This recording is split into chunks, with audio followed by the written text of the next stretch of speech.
Jubilee Hills assembly నియోజకవర్గ ఉప ఎన్నికకు దాఖలైన నామినేషన్స్ ని వాళ్ళని పరిశీలిస్తారు అధికారులు. మొత్తం 211 మంది అభ్యర్థులు నామినేషన్స్ వేశారు. 321 సెట్ల నామినేషన్స్ ని రిటర్నింగ్ ఆఫీసర్ కు సమర్పించారు. చివరి రోజైన నిన్న ఒక్కరోజే 117 మంది 194 నామినేషన్స్ ని వేశారు. నామినేషన్ల ఉపసంహరణకు 24వ తేదీ వరకు గడువు ఉంది.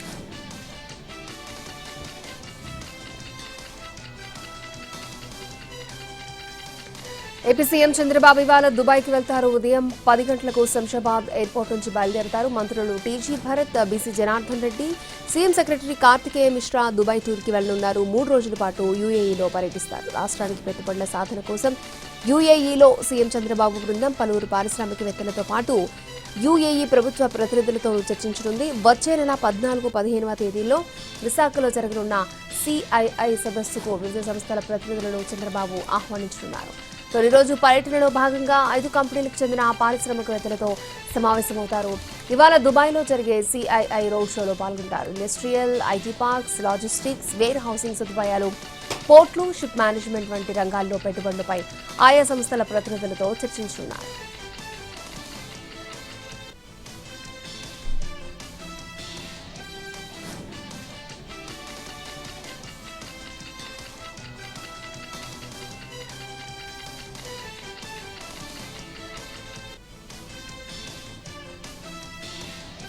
ఇవాళ ఏపీ బీజేపీ పదాధికారుల సమావేశం జరగనుంది. విజయవాడలో ఉదయం 10 గంటలకు ఏపీ బీజేపీ చీఫ్ మాధవ్ అధ్యక్షతన బీజేపీ రాష్ట్ర పదాధికారుల సమావేశం జరుగుతుంది. రాష్ట్ర బీజేపీ ఎమ్మెల్యేలు, ఎంపీలు, జిల్లా పార్టీ అధ్యక్షులు ఈ సమావేశంలో పాల్గొంటారు.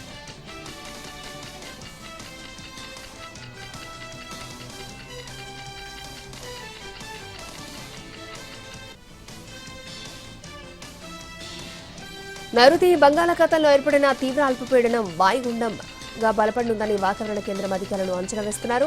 పశ్చిమ వాయువ్య దిశగా కదులుతున్న తీవ్ర అల్పపీడనం ఇవాళ మధ్యాహ్నానికి నైరుతి పశ్చిమ వాయువ్య బంగాళాఖాతంలో వాయుగుండంగా మారుతుందని భావిస్తున్నారు. దీని ప్రభావంతో భారీ వర్షాలు కురుస్తాయని ఏపీ, తెలంగాణకు రెయిన్ అలర్ట్ ఇచ్చారు. తీవ్ర అల్పపీడనం, వాయుగుండం ప్రభావాలతో 5 రోజుల పాటు వర్షాలు కురుస్తాయని హెచ్చరించారు. కోస్తాంధ్ర, రాయలసీమలోని కొన్ని జిల్లాల్లో భారీ నుంచి అతి భారీ వర్షాలు పడతాయి. ప్రజలు, రైతులు అప్రమత్తంగా ఉండాలని ఐఎండీ హెచ్చరించింది. మత్స్యకారులు సముద్రంలో చేపల వేటకు వెళ్లొద్దని అధికారులు సూచించారు. నెల్లూరు, తిరుపతి, చిత్తూరు, అన్నమయ్య జిల్లాల్లో భారీ నుంచి అతి భారీ వర్షాలు పడతాయని అలర్ట్ ఇచ్చారు.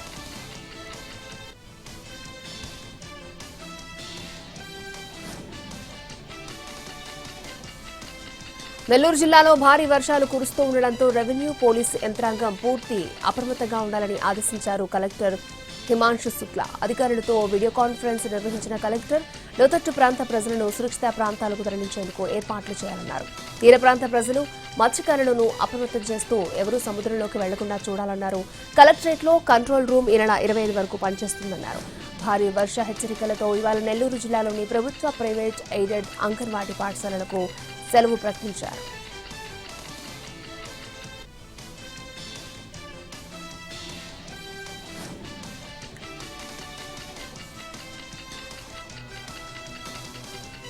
జూబ్లీహిల్స్ ఉప ఎన్నికకు స్టార్ క్యాంపెయినర్ల లిస్టు రిలీజ్ చేసింది బీజేపీ. 40 మందితో కూడిన ఈ జాబితాలో కేంద్ర మంత్రి నిర్మలా సీతారామన్, రాష్ట్ర బీజేపీ అధ్యక్షుడు రామచంద్రరావు, కేంద్ర మంత్రులు కిషన్ రెడ్డి, బండి సంజయ్ ఉన్నారు. వీరితో పాటు AP BJP chief Madhav, AP మంత్రి Satyakumar, MP Purandeswari, MLA Sujana Chowdary star campaigner జాబితాలో ఉన్నారు.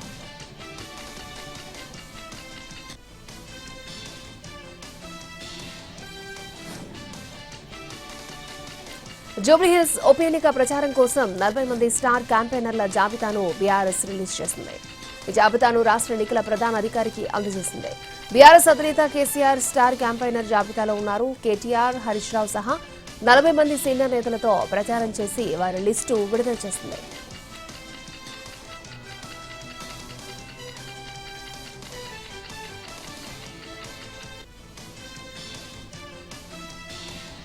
సిపిఐ ఏపీ రాష్ట్ర కార్యదర్శిగా కడప జిల్లాకు చెందిన జి ఈశ్వరయ్య ఎన్నికయ్యారు. విజయవాడలో జరిగిన సిపిఐ రాష్ట్ర స్థాయి సమావేశంలో ఆయన రాష్ట్ర కార్యదర్శిగా ఎన్నుకున్నట్లు ఆ పార్టీ జాతీయ ప్రధాన కార్యదర్శి డి రాజా ప్రకటించారు. సిపిఐ ఏపీ నూతన కౌన్సిల్ 102 మందితో ఎన్నికవగా 33 మందిని రాష్ట్ర కార్యదర్శి వర్గ సభ్యులుగా ఎన్నుకున్నారు.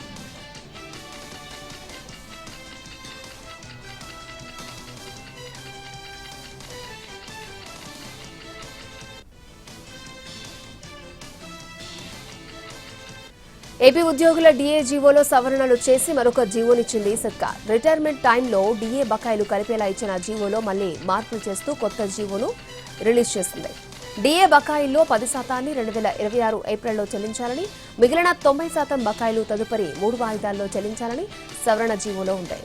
వచ్చేడాది ఆగస్టు, నవంబర్, 2027 ఫిబ్రవరిలో 90% బకాయిలు చెల్లించనుంటాయి. డీఏ మంజూరు జీవోలో సవరణలపై ఎన్జీఓ సంఘం హర్షం వ్యక్తం చేసింది.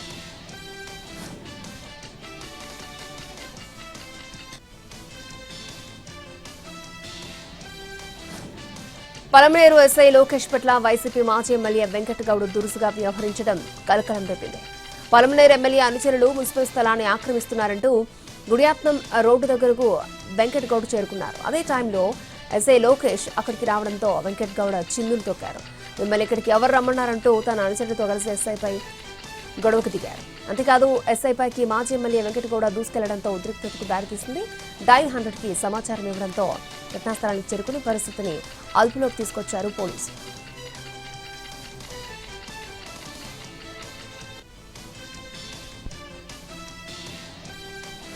నకిలీ మద్యం తయారీ వ్యవహారంలో ఇంటి దొంగల పాత్రపై ఏపీ ఎక్సైజ్ శాఖ ఉన్నతాధికారులు దృష్టి సారించారు. నెలల తరబడి జరుగుతున్న ఈ నకిలీ మద్యం తయారీ వ్యవహారం స్థానిక ఎక్సైజ్ పోలీసులకు తెలియకుండా జరగడం అసాధ్యమని భావిస్తున్న ఉన్నతాధికారులు కొందరు సిబ్బంది ప్రోత్సాహం ఉందన్న కోణంలో అంతర్గత విచారణ సైతం చేపట్టారు. ఇప్పటికే ములకల్ చెరువు కేసులో ఎక్సైజ్ సీఐ హిమబిందుపై సస్పెన్షన్ వేటు వేడింది. ఇబ్రహీంపట్నం పరిధిలో ఎక్సైజ్ సీఐ గోపాలకృష్ణ వ్యవహారంపై కూడా ఆరా తీస్తున్నారు. స్టేషన్లో ఏళ్ల తరబడి పాతుకుపోయిన సిబ్బంది పాత్రపై కూడా వివరాలను సేకరిస్తున్నారు.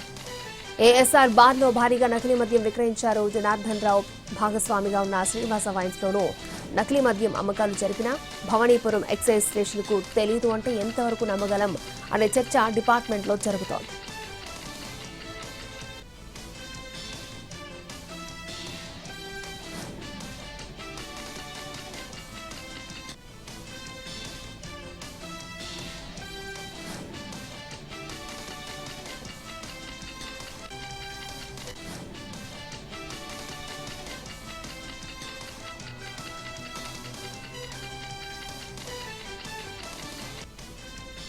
కడప జిల్లా సిద్ధవటం మండలంలోని బద్వేల్ రహదారి అటవీ ప్రాంతంలో ఆర్టీసీ బస్సు కూరుకుపోవడంతో ప్రయాణికులు ఇబ్బందులు పడ్డారు.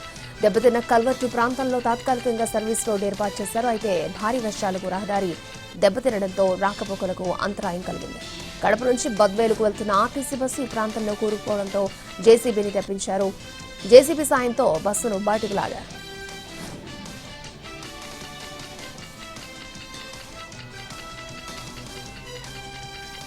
చిత్తూరు జిల్లా పుంగనూరులో కళ్యాణ వెంకటరమణ స్వామికి ఇచ్చిన ఆభరణాలు మాయమయ్యాయని ఓ భక్తుడు ఫిర్యాదు చేశాడు. 17 ఏళ్ల క్రితం 352 గ్రాముల బంగారు ఆభరణాలను విరాళంగా ఇచ్చి రసీదు తీసుకున్నామని ఆదినారాయణ తెలిపారు. తన తల్లి చెంగమ్మ కోరిక మేరకు కళ్యాణ వెంకటరమణ స్వామి ఆలయానికి విరాళంగా ఇచ్చామన్నారు. అయితే స్వామివారి గరుడోత్సవ అలంకరణలో ఆభరణాలు కనబడకపోవడంతో ఆర్టీఐ ద్వారా ఎండోమెంట్ అధికారులు వివరణ కోరారు దాత. టీటీడీ ఎండోమెంట్ కార్యాలయాల్లో బంగారు ఆభరణాలకు సంబంధించి ఎలాంటి సమాచారం లేదని తెలిసిందే. దీంతో పుంగనూరులో కళ్యాణ వెంకటరమణ స్వామికి ఆలయానికి గతంలో అధికారికంగా పనిచేసిన ప్రస్తుత ఉప కమిషనర్ ఏకాంబరం నగలు కాచేశారని ఆరోపించాడు ఆదినారాయణ. కష్టపడి చదివిన విద్యార్థినులు ఫస్ట్ టైం విమానం ఎక్కి తమ కల నెరవేర్చుకున్నారు.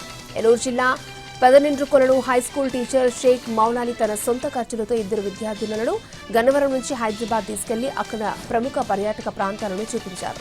నిమ్మల పావని, నిమ్మల సత్యసాహితి ఏడాది 10th పరీక్షల్లో తెలుగు సబ్జెక్టులో 100కి 100 మార్కులు తెచ్చుకున్నారు. తన సబ్జెక్టులో పూర్తి మార్కులు తెచ్చుకుంటే విమానంలో హైదరాబాద్ తీసుకెళ్తారని హామీ ఇచ్చిన టీచర్ తన హామీని నెరవేర్చారు. దీంతో విద్యార్థులను పావని సాహిత ఎంతో సంతోషంగా ఉన్నారు.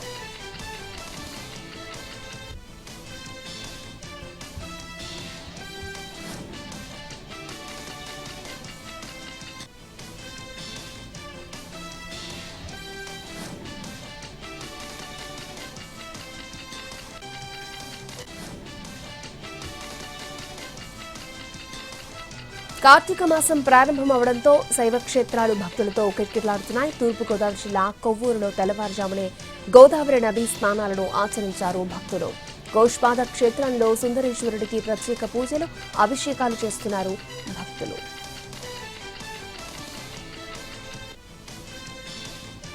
తెలంగాణలో బీజేపీ ప్రభుత్వం ఏర్పడిన తర్వాత భాగ్యలక్ష్మి అమ్మవారి ఆలయాన్ని గోల్డెన్ టెంపుల్ చేస్తామన్నారు కేంద్ర హోంశాఖ సహాయ మంత్రి బండి సంజయ్.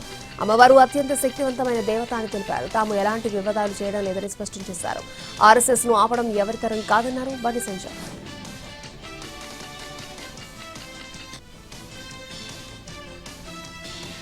సిద్దిపేట జిల్లా హుస్నాబాద్ లో ప్రభుత్వ ఆసుపత్రిని సందర్శించారు మంత్రి పొన్నం ప్రభాకర్. నూతనంగా నిర్మిస్తున్న 250 పడకల ఆసుపత్రి భవన నిర్మాణ పనులను పరిశీలించారు. పనులపై ఆరా తీశారు. 82 కోట్ల రూపాయల ఖర్చుతో అధునాతన ఆసుపత్రి భవన నిర్మాణం జరుగుతోందన్న మంత్రి పొన్నం ప్రభాకర్ హుస్నాబాద్ హాస్పిటల్లో ప్రస్తుతం 8 మంది డాక్టర్లు ఉన్నారని, త్వరలో 38 మంది డాక్టర్లు రాబోతున్నారని అన్నారు.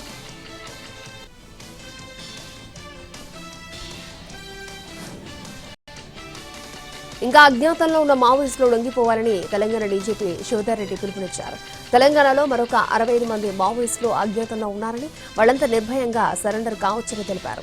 కేసులు ఏమైనా ఉంటే కొట్టేస్తామని ఓపెన్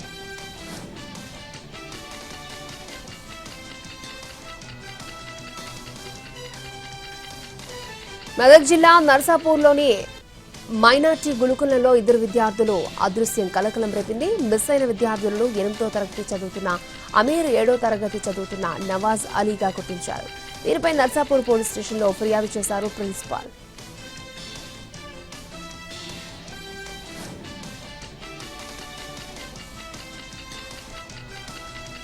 తెలంగాణ తిరుపతిగా పేరుగాంచిన కురుమూర్తి స్వామి బ్రహ్మోత్సవాలు అంగరంగ వైభవంగా ప్రారంభమయ్యాయి. పాలమూరు జిల్లాలో కొలువై ఉన్న కురుమూర్తి స్వామి బ్రహ్మోత్సవాలు ఈ దీపావళితో ప్రారంభమయ్యాయి. అమాపూర్ గ్రామ సమీపంలోని 7 కోడల మధ్య లక్ష్మీ సమేతంగా స్వయంభూగా వెలసిన స్వామివారు ఇక్కడ మొక్కులను అందుకుంటున్నారు. బ్రహ్మోత్సవాలకు సుమారు 10 లక్షల మంది భక్తులు హాజరవుతారని అంచనా వేస్తున్నారు అధికారులు. అందుకు తగినట్లుగానే ఏర్పాట్లు చేశారు. మహబూబ్ నగర్ నుంచి ప్రత్యేక బస్సులను నడిపిస్తోంది ఆర్టీసీ.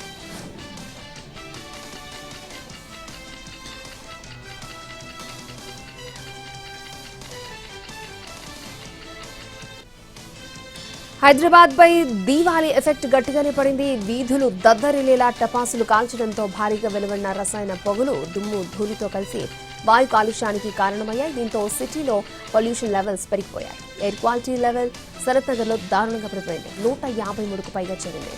న్యూ మల్క్పేట్లో AIQ 164, కాప్రాలో 140, కొక్కపేటలో 134గా నమోదైంది. సిటీలో సాధారణ రోజుల్లో పొల్యూషన్ లెవెల్ 100, అంతకంటే తక్కువగా ఉంటుంది. కానీ బాణసంచా కాల్పులతో ఎక్కడికక్కడ ఎయిర్ క్వాలిటీ పడిపోయింది.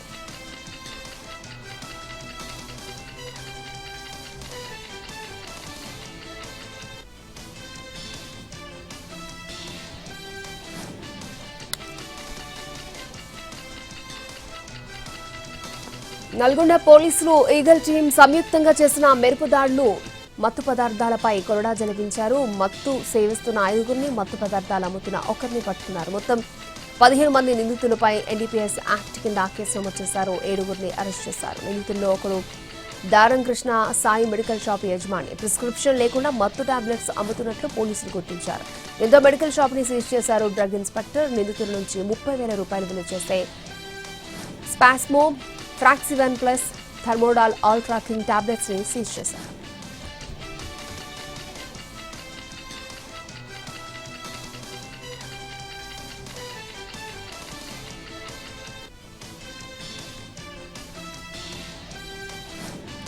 ఐటీ హబ్ గా ఎదగబోతున్న విశాఖలో బోగస్ ఐటీ కంపెనీలు నిరుద్యోగులను నిలువున ముంచేస్తున్నాయి. మధురవాడలో వారుష్ ఐటీ కంపెనీ బోర్డు తిప్పేసింది. గత ఏడాది మిథిలపురి ఉడా కాలనీలో వారుష్ ఐటీ కంపెనీని వంకాయల సాయి స్టార్ట్ చేశాడు. 6 నెలల పాటు ఉద్యోగులతో పనులు చేయించుకున్నాడు, కానీ జీతాలు చెల్లించలేదు. దీంతో బాధితులు పిఎంపాలెం పోలీసులను ఆశ్రయించారు. గతంలోనూ వి ఇన్ఫోటెక్ పేరిట వంకాయల సాయి ఉద్యోగులను చీట్ చేశాడు. పశ్చిమ గోదావరి జిల్లాలో ఓ కేటుగాడు చోరకలను ప్రదర్శించాడు. ఎవరూ ఊహించిన రీతిలో చోరీ చేసి పోలీసులకే కంగు తినేలా చేశాడు. వీరవాసరం మండలం తోకలపూడిలో శ్రీ వెంకటేశ్వర స్వామివారి ఆలయంలో చేతివాటం చూపించాడు. హుండీలోని డబ్బును కాజేసేందుకు కన్నింగ్ ప్లాన్ చేశాడు. వైర్కి బబుల్గం అంటించి పలుమార్లు హుండీలోని డబ్బులు లాగేస్తున్నాడు. అనుమానంతో ఆలయ నిర్వాహకులు సీసీ కెమెరాలు ఏర్పాటు చేయడంతో అతగాడి చేతివాటం బయటపడింది.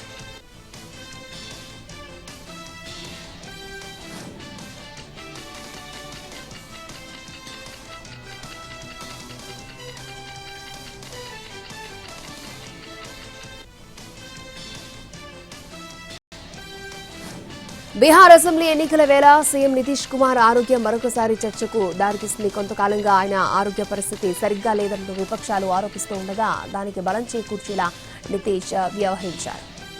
ఓవైపు పార్టీ సహచరుడు వారిస్తున్న ఓ మహిళా అభ్యర్థి మెడలో పూలదండ వేశారు. ఎన్డీఏ ప్రచార సభలో నితీష్ వద్దకు చేతులు జోడిస్తూ బీజేపీకి చెందిన మహిళా అభ్యర్థి వచ్చారు. ఈ క్రమంలో తన చేతిలో ఉన్న దండను ఆమె మెడలో వెయ్యబోయారు. అక్కడే ఉన్న జేడీయూ రాజ్యసభ ఎంపీ సంజయ్ ఝా అడ్డుకోవడంతో తొలుత విరమించుకున్నారు. ఎంపీ కాస్త వెనక్కి వెళ్లడంతో ఈసారి ఆ దండను మహిళ మెడలో వేసేశారు. దీనికి సంబంధించిన వీడియోను తేజస్వి యాదవ్ తన ఎక్స్ ఖాతాలో పోస్ట్ చేశారు. ముఖ్యమంత్రి నితీష్ కుమార్ బాగానే ఉంటే రాసిచ్చిన స్పీచ్ ని చదివాక ఆయన ఎందుకు ఇలా ప్రవర్తిస్తారు అంటూ క్వశ్చన్ లేవనెత్తారు. నితీష్ ఆరోగ్యం సరిగ్గా లేదంటూ గతంలో తేజస్వి లాంటి వీడియోని పోస్ట్ చేశారు. ప్రధాని నరేంద్ర మోడీతో జరిగిన వర్చువల్ మీటింగ్ లో పదే పదే నమస్కరిస్తున్న వీడియోను ఉంచుతూ ఆయన మానసిక పరిస్థితి సరిగ్గా లేదని ఆరోపించారు.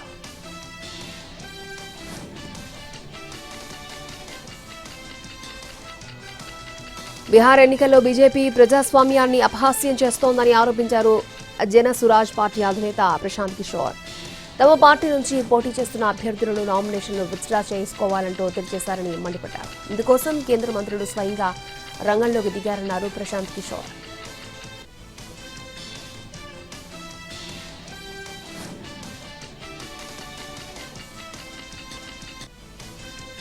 దేశ చరిత్రలోనే తొలిసారి దీవాళికి కాస్ట్లీ వ్యాపారం జరిగింది. 6,05,000 కోట్ల రూపాయలకు పైగా అమ్మకాలు జరిగాయని confederation of all India traders నివేదిక వెల్లడించింది.